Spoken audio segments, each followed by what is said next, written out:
সুপ্রিয় দর্শক শ্রোতা, আজকের আপনাদের একটা হোল্ডার দেখাবো। হোল্ডারটা হচ্ছে বিউটি ব্যাটন হোল্ডার পিনো প্যাচ টাইপ। এমইপির প্রোডাক্ট 523 হয়েছে প্রোডাক্ট কোড।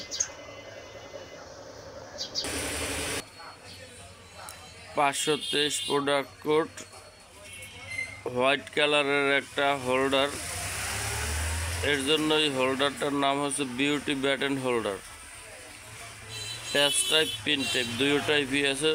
হোল্ডারটা একটু দেখেন, অনেক সুন্দর, লাইট ওয়েটের ভিতর খুবই সুন্দর একটা হোল্ডার।